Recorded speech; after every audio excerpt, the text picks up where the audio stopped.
जागा विचारांची, दिशा नव्या महाराष्ट्राची. आपण पाहत आहात GD9 महाराष्ट्र न्यूज. श्री क्षेत्र अंदरसूल येथे सालाबादप्रमाणे याही वर्षी चंपाषष्ठी निमित्तानं खंडेराव महाराज मंदिरात खंडेराव महाराज संगीतमय कथेचं आयोजन श्री प्रशांत महाराज खानापूरकर यांच्या उपस्थितीत पार पडत आहे.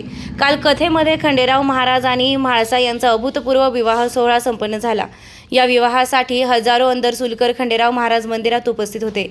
विशेष म्हणजे खंडेराव महाराज आणि म्हाळसा यांचा विवाह हजारो अंदरसूलकर, अबाल, वृद्ध, महिला भगिनी मोठ्या आनंदानं सामील होत एक नाचण्याचा आनंद घेत बुधवार 26 नोव्हेंबर रोजी सायंकाळी 12 गाड्या ओढण्याचा कार्यक्रम येथे होणार आहे. याबाबतचा आढावा घेतला आहे GD9 न्यूजचे संपादक गजानन देशमुख यांनी.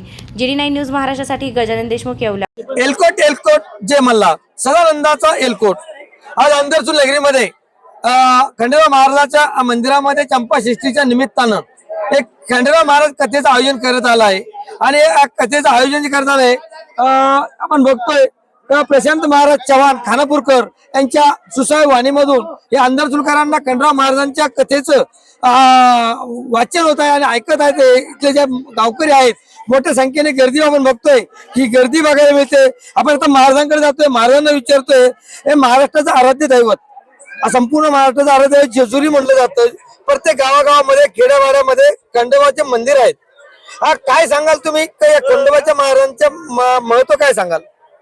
खंडोबाचा अवतार हा मणी आणि मल्ल नावाच्या 2 राक्षसांच्या निर्दाळनासाठी खंडोबाचा अवतार झाला. समाजामध्ये असणारी दुष्ट प्रवृत्ती, समाजामध्ये असणारे वाईट गुण नष्ट करण्यासाठी जो अवतार घेतो तो खंडोबाराय आहे. सध्याच्या काळामध्ये सुद्धा असे अनेक राक्षस माजलेले आहेत. अशा राक्षसांचा बंदोबस्त करण्यासाठी खंडोबाच्या अवताराची गरज आहे. खंडोबाच्या रूपाने प्रत्येक व्यक्तीने सदाचरण करणे आणि खंडोबाचे आदर्श गुण आपल्या जीवनामध्ये घेऊन आदर्श वर्तन करणं ही आज काळाची गरज आहे. नक्कीच मला सांगा, 12 गाड्या ओढण्याचा जो कार्यक्रम होतो, 12 गाड्या ओढल्या जातात आणि 12 गाड्याचं महत्व काय सांगाल तुम्ही? 12 गाड्या ओढणं हे शक्तीचं प्रतीक आहे. भगवान खंडोबा हे शक्तीचे देवता आहे. 12 गाड्या ओढणं म्हणजे एक कर्तृत्व किंवा जिम्मेदारी स्वतःवरती घेणं आहे. या संसाराची, या पृथ्वीतलाची, या महाराष्ट्राची जबाबदारी आता लोकांनी घेण्याची वेळ आलेली आहे. 12 गाड्या ओढणं म्हणजे शक्ती प्रदर्शन करणं. अधर्माच्या विरोधात धर्माची ताकद ही मोठी आहे. हे खऱ्या अर्थाने 12 गाड्याचं महत्व आहे. आज अंदरसूल नगरीमध्ये आज तुम्ही एक खंडेराव आणि म्हाळसाचा विवाह संपन्न केलेला आहे. संपूर्ण आज अंदरसूलकर आज विवाहामध्ये सामील झालेले होते. काय सांगाल या विवाहाचं महत्व, काय सांगाल तुम्ही? सध्याच्या काळामध्ये विवाह म्हटलं की डॉल्बीवरती नाचणारे अनेक विवाह आपण पाहिले असतील, बरोबर. पण आपण पाहिलं आहे की हा जमलेला हजारोंचा जो जनसमुदाय होता त्याच्यामध्ये आम्हाला तबला, पखवाज याच्या व्यतिरिक्त कुठलंही साहित्य नसतं.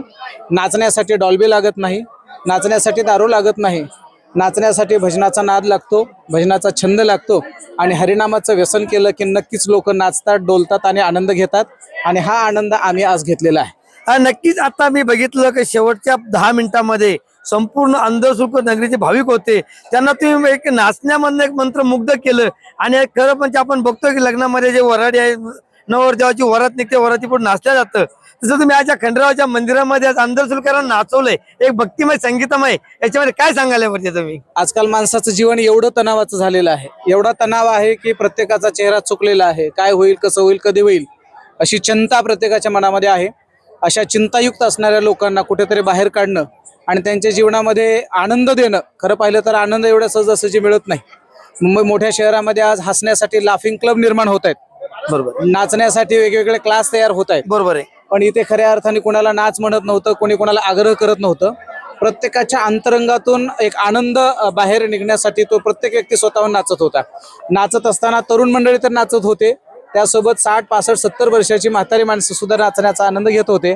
आणि हा आनंद सहजासहजी मिळत नाही. हा आनंद आम्ही कथेच्या माध्यमातून भाविकांना देत असतो. नक्कीच आपण खंडेराव महाराजांचा आज झालेला आपण त्यांच्याकडे जाणू. मला सांग, तू आज खंडेराव महाराज झालेला आहेस, काय सांगशील, तुला कसं वाटतंय आज? खूप आनंद वाटतोय. आनंद वाटतोय. आणि कसं तुला म्हणजे वाटलं होतं का तू आज खंडेराव महाराज उशीर तुला वाटलं होतं कधी? अशी काय अपेक्षा नव्हती का असं काही होईल म्हणून. अच्छा, चांगला प्रतिसाद मिळाला त्यांचा. आपण महाराजाकडे जातोय. महाराज तू सांग, मला काय सांगशील? तुला आज समोर आहे, थोडी कॅमेऱ्यावरती आहे, सांग काय वाटतंय तुला आज, म्हणजे तू आज महाराज झालेला आहे, काय सांगशील? खूप आनंद झाला की मला माळसाचा रोल करायला भेटला, म्हणजे नशीबच काहीतरी. नक्कीच तू काय भावना व्यक्त करशील की तू महाराज, तू आज एवढं पब्लिक मध्ये लग्न लावले तुझं, काय म्हणजे तुझी भावना काय सांगशील? सांगू शकतो. नक्कीच आपण जर बघितलं आता खंडेराव महाराज आणि महाराजांचं लग्न झालेलं होतं, तर आपण बघितलं की सहकार्याच्या आनंदाला करू शकता येत आहे. गिरिजन न्यूज भारतासाठी येवले गजानन देशमुख अंदरसोन.